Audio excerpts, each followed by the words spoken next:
On the morning of August 1st, 1966, shots ring out from the observation deck of the clock tower on the University of Texas campus. It marks the infamous beginning of the modern era of mass shootings in America. I'm Sarah Ferris, true crime podcaster. And I'm Katherine, the former head of the FBI's active shooter program. And you're listening to Stop the Killing. Welcome to Stop the Killing. We have a special guest that if you are a long-time listener of Stop the Killing, you might recognise his sultry tones. It is Brandon Hall from Music City 911. And Brandon, you actually joined us back in season 3 on episode 8. If the listeners want to go back and hear it, it was a brilliant episode. It was called 911, What's Your Emergency? But do you just want to give us a little bit of an introduction, for the listeners, who you are and how come you've got yourself a lovely podcast as well? Yeah, I'm Brandon Hall. I am a current dispatcher with the Metro Nashville Department of Emergency Communications, and I've started up Music City 911. I've been doing it for about 3 years now, and on the show I play actual 911 calls to go over the details of the crime and kind of break down what the dispatcher's doing and what their role is during everything. Talking of Nashville, that's what's led us to this little call today because, Brandon and I were actually side by side at CrimeCon in Las Vegas, which is how we met. It's crazy to me to think that, these months later, here we are, and you're sending me a message saying there's been a shooting, and I was in the office. I guess it's called something like the dispatch center, is it? Yeah, the dispatch center, yeah. So can you give us, I guess, the thumbnail of what went down on the 27th of March? I'll give it to you from the dispatcher's perspective because it's going to be a little bit different than what the public has probably known, because the public, they heard about it after it all happened. News didn't really get, any type of anything from it, probably until either the shooter was already down. But as far as dispatch goes, I was on a police radio at the time. I was handling a different part of town that it actually happened in. But when the 911 line started lighting up, we were like, okay, something's going on. And then I hear one of my fellow dispatchers say, oh, we've got shots fired inside of a school. And when that happens, it gets changed to an active aggressor, active shooter, that type thing. And when the calls just keep coming in saying more shots fired, and there's always the possibility of a false call. So the first time that we get a call about something like this, depending on the actual call taker that's taking it, it may or may not be something that we're like, okay, this is a kid calling in, someone calling in just a joke, or they're trying to get out of a test or something like that. We get multiple calls on this coming from different callers, almost all of them inside the school. We know it's real. And at this point, we've already dispatched. We've got units coming from all over the city. Even my available units, my area was across town. At that point, they're still going because they don't know what role they're going to have to play. It can be anywhere from actually engaging the shooter to just a staging area thing or some of the wrap up. This was a huge incident. So as far as the police go, they got the call, they started en route. Once they got there on the scene, most people have seen the body cam footage. They didn't waste very much time to get inside and start clearing rooms. And once they got there and found out where the shooter was, they went straight for the shooter, went straight towards the gunfire and took the shooter out. It always surprises me that they release that footage. Why do they do that? It's quite chilling and graphic, obviously. So why do they want the public to see that? Well, I think that it comes back to a long time ago when there was a lot of police shootings and there was question as to whether or not it was a valid shoot or not. That's like a justified shoot. And, everybody would say, oh, the suspect may not have had a gun or wasn't doing anything at all. And it was just a random police shooting. And then as soon as they started putting out these videos, which Nashville is actually very good about it, they will put out a police shooting video within the first probably, 24 hours here recently anyway. And just to show what actually happened, that way the public won't make any type of false claims or have these odd notions of something that just, plainly didn't happen.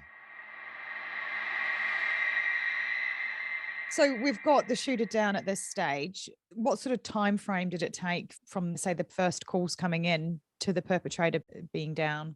The first call that we had come in, we got it at 10:13 in the morning. Police were on the scene. I believe it was around 10:23, and by 10:27, the shooter was down. It was a really fast thing. Of course, once they got there, arm themselves, make entry to the school. One of the administrators was outside and kind of gave a very brief rundown saying that they were on lockdown. Everybody should be in place that they wanted to. And once they got in, and it's very disturbing once you see the officers go up to the second floor, they had to step over, I think, a couple of victims on the way there. So it's really hard. And at that point, it's kind of like the name of your podcast, Stop the Killing, Stop the Dying. That's the thing that they practice and preach for any type of active aggressor like this. Yeah. And Sarah, if I could just fill in a few pieces, the officers came prepared, right? They had their equipment. It's very clear that Nashville officers and the people who responded were trained in order to do this. And you can tell that from the video footage that was released. But you mentioned about, wow, they released that. Every state law, every organizational agency has its own rules and regulations on when and what gets released. And there isn't a national policy here, which there are in many other countries. And as Brandon said, we moved from releasing nothing, concerned about investigations, to transparency. And a lot of states have sunshine laws that require that they release things immediately. Think back to the shooting in Pulse nightclub in Florida, where the 911 tapes were released immediately. And as Brandon just mentioned, you can hear on one of the tapes, there's one here. They're talking about a person who's down, a person who's been shot. And, if you're used to listening and seeing those kinds of tapes, you hear and see a lot of things, including what Brandon mentioned about the individuals at the school. A lot of businesses and schools don't necessarily have a crisis team that meets first responders. In my consulting business, I ask everyone to set up a crisis team that can meet first responders. They don't know the configuration of the school or the buildings that they're approaching. And you can see in the footage, somebody uses a key to open the door. That's an administrator who is at the door, opening that door for law enforcement. Otherwise, there's no way for law enforcement to get through. So getting to that scene and then walking over bodies if you need to, and running through the building together, even though there's a loud blaring fire alarm going on, that's part of a great law enforcement response to a terrible situation. What do you know about the school, Katherine? It's a little school, little Christian school, about 200 people attached to a church. And it's a really nice area. We see a lot of these shootings in suburban areas where people congregate. And this school is, like I said, 200 people. So 2 floors, not very big. Officers went in a couple of teams. They were clearing rooms, clearing meaning that they're going into a room, making sure there's nobody there, and then they're advancing to the next space that's safe. So the goal is everything behind them is pretty safe and everything in front of them is a threat.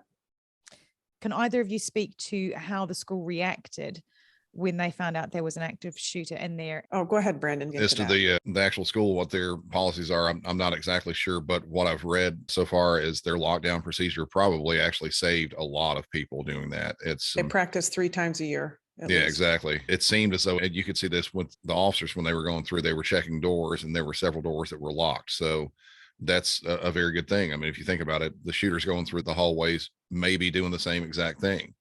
Could be going in and checking doors to see if they can get in and see if there are any students or teachers or any good target inside of a classroom or any type of door at all. So their lockdown probably did save lives. So the actual shooter herself, there is an initial video of her entering the school, coming through. She blasted through one of the glass doors that apparently were locked. She just shot through the door, walked through it, walked into what looked like the main office of the school. I'm not sure the positioning of all the victims where they were, except for the ones in the hallway. But I do know that the headmistress there, she was one of the victims. And I don't know if that may have happened there in the office or what, but you see the video of this woman just walking around and she's just very nonchalant about it. Like it's kind of basic stuff for her. Like she's not even really given too hard of a thought to it. She's just there to kill people and that's all.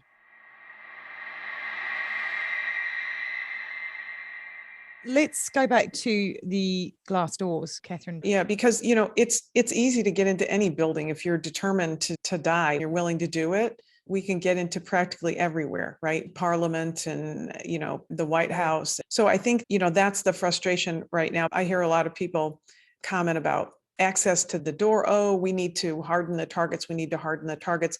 Actually, what we need to do is we have, troubled people who have access to guns. And that's a challenge because we're looking for these small number of people who might be able to do this, but then have access to the weapons. So getting through the doorway, which is really what you asked about. These are glass doors. They were locked down. The building was clearly in a good practice. They'd locked all their doors down. This was an unusual shooter, this 28-year-old. And I know you said she, but my understanding is that I think the police chief misspoke initially when he was talking about this individual, that this is somebody who presents as a male, but was born a female. And some transition that took place, in this person's life at a certain point in the last X number of years. So I'll just say the shooter here. So the shooter did come through a glass door and blasted it out. That's one of 3 door breaches that I've seen. As Brandon mentioned, there were all those interior doors even that were locked. There's nothing more important than locked doors. It delays a shooter, and it delayed a shooter here. If there were other opportunities, you can tell this shooter was just plowing through the building, kind of looking for somebody to shoot. And you see a lot of empty hallways. They were absolutely locked down at that moment and hidden away. So the shooter is wandering, gun up. A lot of times we find that the shooters practice in concept till they get to the building, even though I think that there were drawings of the building as part of the materials that they'll have that they'll be releasing.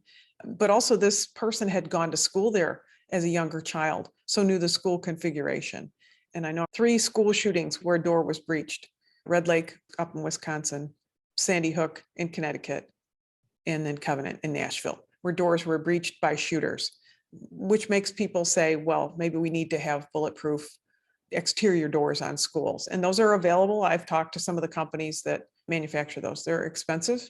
And people would say, so what? We're saving lives. Brandon, you are there in Nashville. This is your hometown. What's the feeling and the response been within the community? It has been just completely and totally overwhelming. The way that everything went down, the sadness everyone's feeling, just heartbreak all over the place. And then they released the footage of the body cam, and then it was just incredible amount, absolutely incredible amount of people congratulating. I've been at work since then. There's not been a day that has passed by since then that there hasn't been me personally taking 3 or 4 phone calls each one of the days saying that the police did such a great job there. Brandon, that is so nice to hear, because there has been some kind of troll criticism about, well, it took police a long time to get there and to take care of the shooter, because they don't understand the job.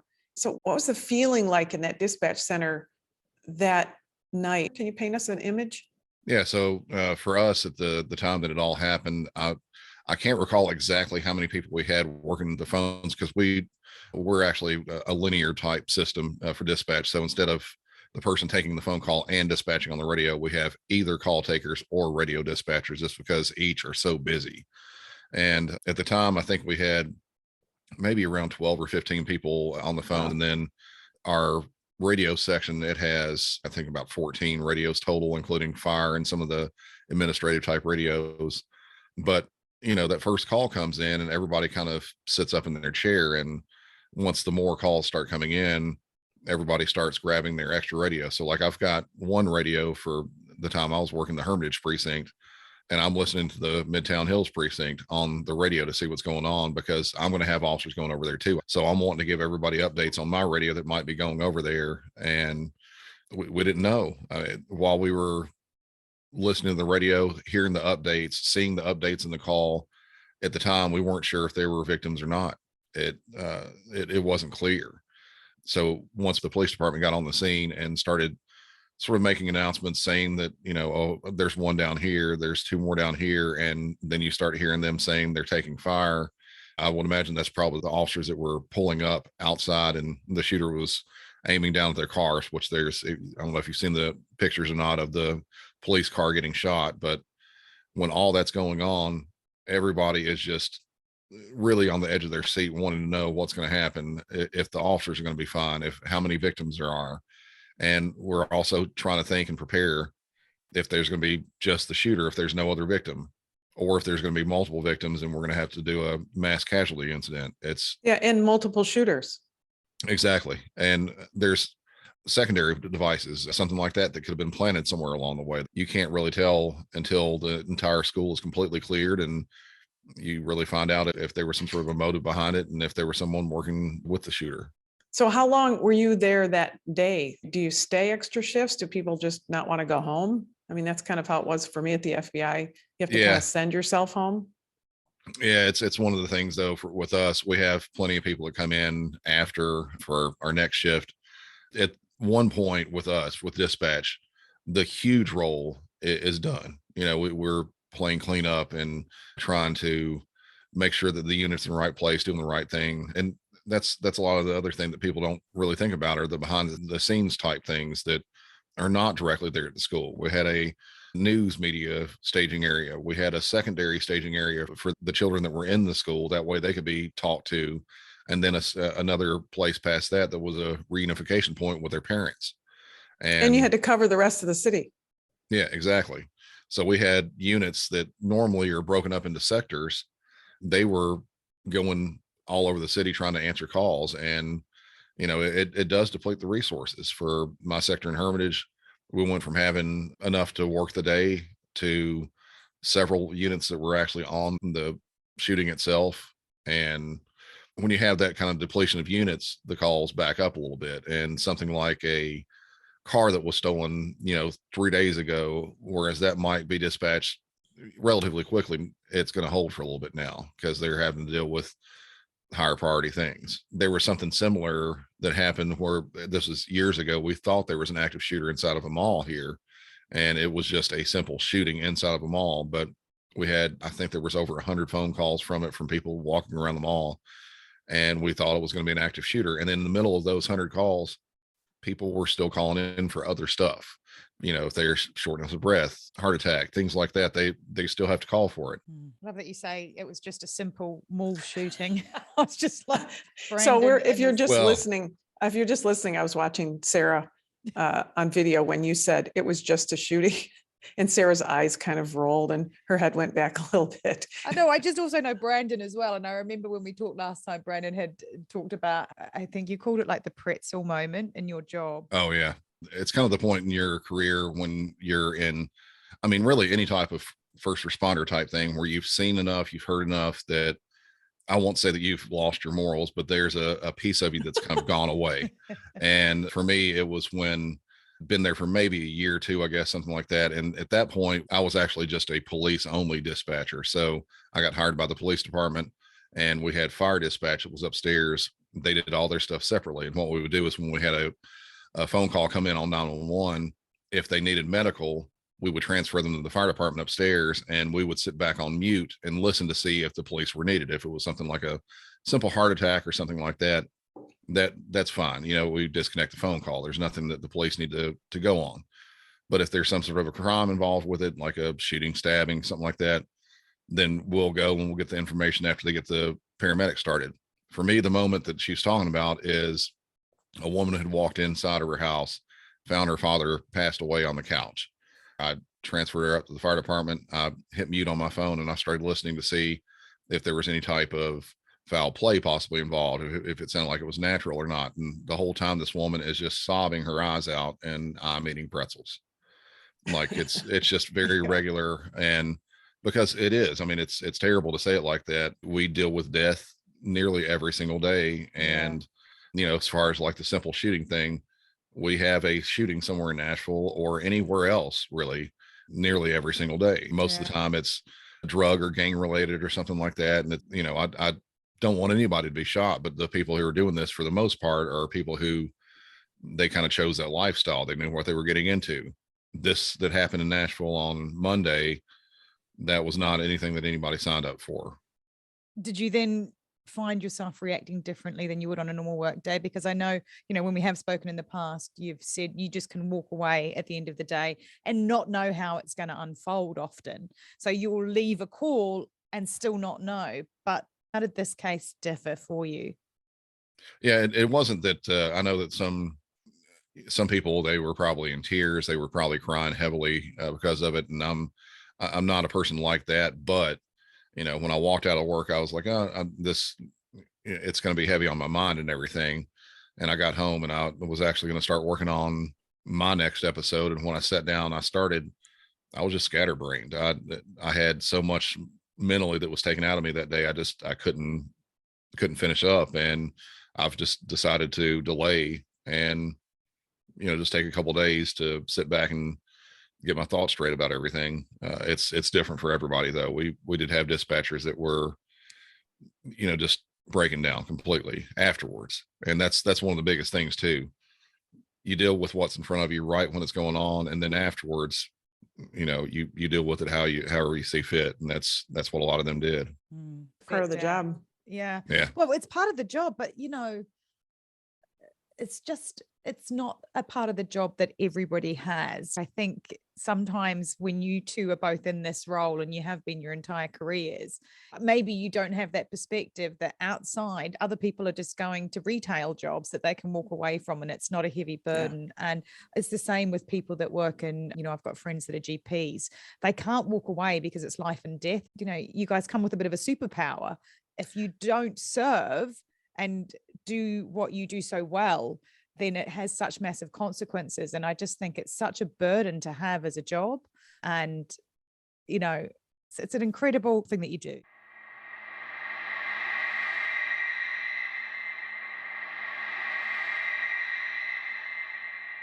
I want to ask you, Katherine, what is unusual about this case and what is usual? Because, some people would say straight away, well, it's unusual because we've been told that it's a female shooter. And that might be the first kind of like, oh, what's going on there? So what can you tell us? So it is unusual to have a female shooter, incredibly unusual. Most of our shooters are male. In this case, we have a female that we believe was presenting as male. Well, what does it matter if this person is transgender or cisgender? It really doesn't matter. I can think of two transgender shooters, but in the world of shootings and shooters, it's not that particular characteristic that it's relevant to finding shooters, which is all about predictive analysis. When we're looking for shooters, even male or female is not something that we point to and say, oh yeah, if it's a man, that's definitely a shooter. So it's the characteristics of them, these individuals who have real or perceived grievances. And as Brandon said, we're going to get a lot more details about the writings. It's clear that this individual intended to commit suicide by cop. They know that because this person wrote things down and those will be released. I think there's probably some level of wanting to ensure that before they're released, certain things are redacted out of them. And when I say redacted, I mean like maybe personal information about somebody else. And at this point, a lot of times people ask, well, what's the motivation? What's the motivation? And in some ways, I still kind of fall back on I don't care what the motivation is for the most part. It's a troubled person who had access to weapons and committed this horrific crime. And all of them are troubled and they have some sort of grievance and they act out on it. But then, there's that commonality, what you pointed out, the shooter through the doorway, that's somebody who knew the school. And in most of these shootings, middle school shooters, high school shooters, they're generally students from the school. Elementary school shooters are generally somebody coming from the outside who has a grievance against somebody inside the building. So I think that may be part of what we might see. So can you just clarify, was this an elementary school or what sort of age groups are we talking were in this school? K through 6, right, Brandon? Pre-K through 6, Pre-K actually. through 6, 3, 4, 5-year-olds okay. to 6th grade, which is like a 12-year-old before they go to some level of secondary school. Okay. So we're saying in this situation, you would class that as an elementary school and then you would expect Correct. them to see a shooter that perhaps had a grievance within the school itself. Is that what you're saying? Yes. Okay. And the chief, usual. Yeah, sadly, yes. And the chief indicated that there would be more to come on the grievance. And I think there's a lot of speculation about it. I heard somebody say, oh, well, this is a hate crime because this is a transgender person attacking a Christian school. Okay, well, that's just all made up right now. You're tying facts together. So let's find out. I think that one thing the chief said is the person didn't want to go to the school or didn't like having to go to the school. Well, I went to Catholic schools and I didn't love going to church every week. So let's, kind of wait and see, so to speak, because this is a 28-year-old shooter. Yeah, so it's this a long is somebody time to wait to have that grievance against a school, isn't it? Yeah, to be exactly. the only thing that's going on. Right. So I think that we'll get more facts and more details, and maybe Brandon, I should stop and let you fill in, or correct what I said. No, it's been spot on. Everything I've heard about the shooter and the school itself, it's right spot on with what you're saying. One thing that we know, Sarah, is that there was pre-planning. There was drawings of the buildings or drawings of the area. There was surveillance done. And when the shooter came to the school, pulled right into the front parking lot, something that the shooter was clearly very familiar with and knew to go to a side door to shoot through it, didn't approach the front door of the building. So not surprising of the kind of conduct that we see advanced work by a shooter. I don't think we've actually talked about who the victims were and how many people were injured. Brandon? Yeah, there's 6 that were actually shot by the shooter, 3 9-year-olds, and then 3 people who work there, ages from 60 to 61 or 62, I believe. And then past that, there were none injured. And then, of course, the shooter himself. So a total of 7 people dead, including the shooter.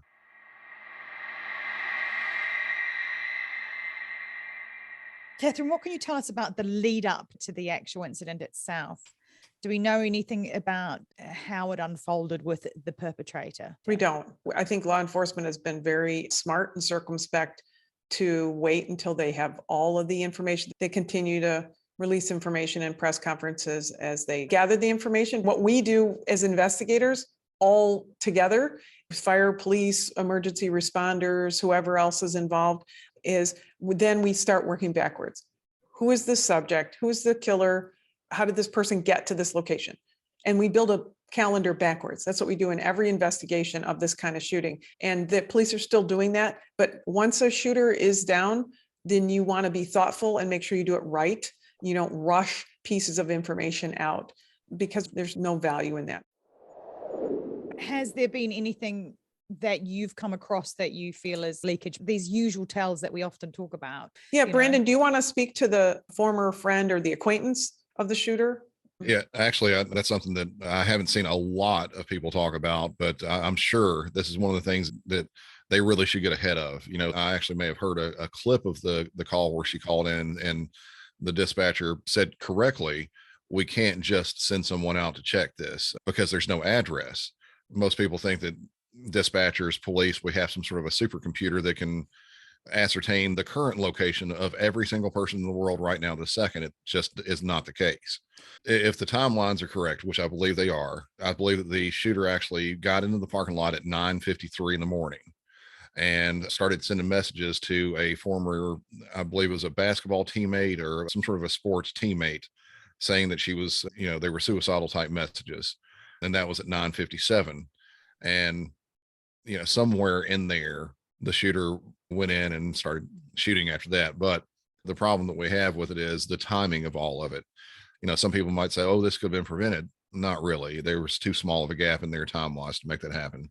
Yeah, I think the information too about why there's too small of a gap is the former teammate contacts her dad and says, hey, I just got this weird message. And the dad says, call a crisis hotline for suicide. She calls the crisis hotline for suicide. They say, you need to call the police.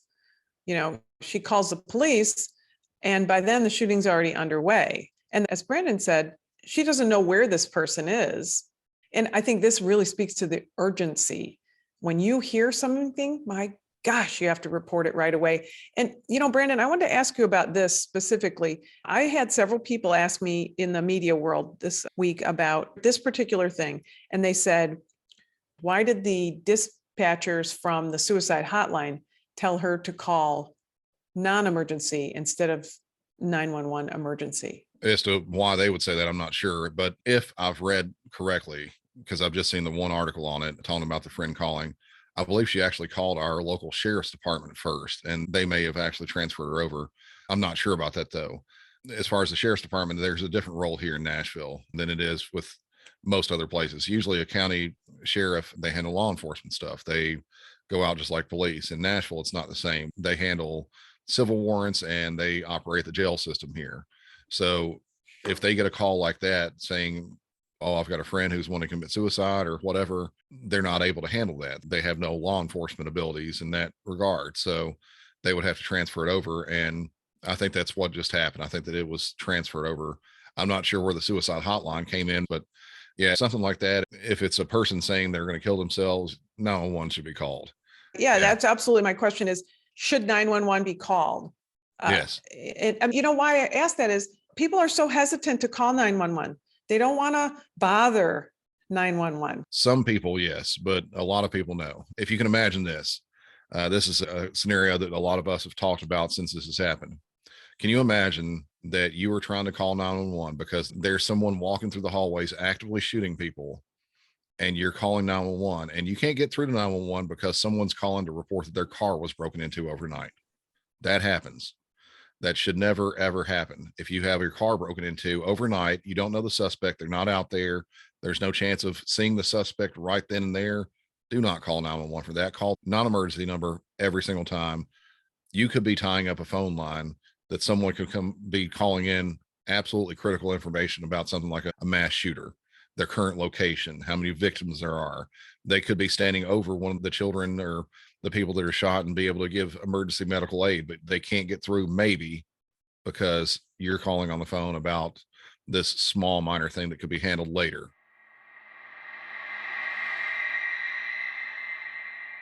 Let's go back to the two things that people always say, it's the guns, we need to fix mental health. What can you tell us about both of those things really in this case, Katherine? Legally purchased guns. The shooter had purchased 7 guns legally, 28 years old, and sold one of them, took 3 of them to the scene. Is that right, Brandon? 3, right? Yes. Took 3 of them to the scene. And Brandon, you can chime in here, but we have reports that law enforcement has said that there was some mental health care, but I don't think they've released anything that tells us really what that means, even though, as I indicated, a female that was presenting as male, no indication this person was taking hormone therapy. We just don't have the details yet. What can we take away from this? Is there any changes that you think are going to be made because of this? What's the hopes that you two both have individually? So maybe we can start with you, Brandon. You're there on the streets in Nashville. Do you think this is going to have any actionable change because of this new shooting? Yeah, absolutely. I believe so. And that's one of the reasons that our police response and dispatch as well, but overall our agencies in general did such a good job with this, is because we have prepared for this. I can tell you that in Nashville now, and has been for the past several months, over a year, something like that, every single school in Nashville now, elementary school through high school, we have armed police officers in every single one of them now. The glass door, I think that's going to be changed for a lot of places. I think they're going to have to take that out and change that around, just kind of overall security measures, and have your teachers and students actually practice drills for this. I mean, I'm a big firm believer in the whole run, hide, fight thing. As much as we want to stop evil, it's not going to just blanketly happen overnight. We're going to have to contain it. We're going to have to deal with it straight ahead if we have to. Yeah, those are great comments, Brandon, because I agree with all of them. And that's not what makes them great, but they're great comments nonetheless, because you really hit the nail on the head with regard to some of the things that continue to bubble up. The school resource officers, always a challenge. Having an armed officer in the school has a lot of benefits. If it's the right officer and the officer is trained, not only just to respond to an active shooter, but to also engage with the students and make the students develop positive relationships with law enforcement and know how to call and who to call. And it creates an opportunity for students to learn to respect law enforcement right from an early age, and for law enforcement to be part of the community instead of somebody you call when the shit hits the fan. And we'll see about the doors. I mean, and I'm a big doors person, doors and locks, doors and locks, doors and locks. I say that all the time. But, we have thousands and thousands and thousands of doors, hundreds of millions of doors in schools in the United States. And they're all different configurations. And, how a door can be modified and adjusted also has to be approved through the fire department and through building codes. It's very complicated. It's not just a question of, let's just slap a bunch of new doors on buildings and everything's okay. So it's not just one solution. Obviously, this has just been a horrifically tragic incident, and one that, we continue to see. But Is there any hope that you both take away from this incident that gives you, a little glimmer of that humanity to come through the dark? As far as just our agencies in general, that's the biggest thing. Dispatch knocked it out of the park. We all did everything. Like every single person that was there that day had some sort of a role, is big or small. It helped to get this thing handled. The police department, obviously, their response was amazing. It was overwhelming how they cleared out the building, and then everything afterwards. I mean, that's one of the things that a lot of people don't know about. In Nashville, we've started having the counselors that are riding with a few police officers to try to handle suicidal or mental people or something like that. They were all called over to the scene to try to help with the children that were there and had to deal with all that. The fire department's role, they were there staging, waiting for the police to clear the building. And we actually have in Nashville, our SRT, the special response teams, they have a role where the fire department actually has paramedics that will go in. If they're there on time, they'll go in with the police and they'll start tending to victims right then and there. This one, I don't think they got there quite in enough time. I mean, they had to rush in to get the shooter taken care of. But if they all showed up at the same time, they have plans to where the fire department will even go in with the police. The victims, they were transported to the hospital. The emergency workers there, even they were probably tasked with an impossible job. I mean, these people were unfortunately probably going to pass away, and they were still trying to save them, everything like that. So everybody top down did a great job. And it shows that, God forbid something like this happens again in Nashville, that we know how to take care of it. I would just add that the opportunity to see the body camera footage, I think, really informs civilians about the urgency of their information, that every second really counts. Because I think the public wants to help stop the killing, and we have to help continue to give them the tools to do that. Well, thanks so much for joining us today, Brandon. We really appreciate it. Oh yeah, thank you for having me on. Can you remind our listeners where they can find you and all your fabulous Music City 911-ness? You can actually find me on any podcast app, Music City 911, or if you wanted to just come to my website, musiccity911.com, that'll get you to the right place. You can hear everything, and now putting episodes on YouTube as well. So they'll be on there. Sultry tones with a sultry face then. Thanks for listening. And if you want to know more, Katherine's book, Stop the Killing, is out now. For more details, go to katherineschweit.com. Please consider also supporting our independently made podcast. It's simple to do. Go to patreon.com/Stop the Killing. And for as little as the price of a latte a month, you can be part of the solution to stop the killing. Patreon rewards range from official do-gooder status to ad-free episodes, autographed books, and opportunities to connect with us directly for your business, school, church, or even just a book club chat. But just knowing that you are part of a movement that has the power to make your community safer, well, that's got to taste better than a skinny cappuccino any day. So please head to patreon.com/Stop the Killing now and polish off your do-gooder halo, and make sure to include your name so we can give you a shout out. This podcast is a Community podcast production. That's Con with an N. If you want more content, then head over to Community Podcast at Instagram, where you'll find trailers on more binge-worthy true crime, like the award-winning podcast Conning the Con. And check out our show notes for all the links mentioned. Finally, if you want one takeaway action that you can do right now that can help make our community safer, please share, rate and review this podcast wherever you listen. Everybody needs to know that they hold the keys to see something and say something. Together, we can stop the killing. It's one of those things you hope never happens, but you better train for it, because it will happen, and it will happen in places you wouldn't expect. Be ready for it.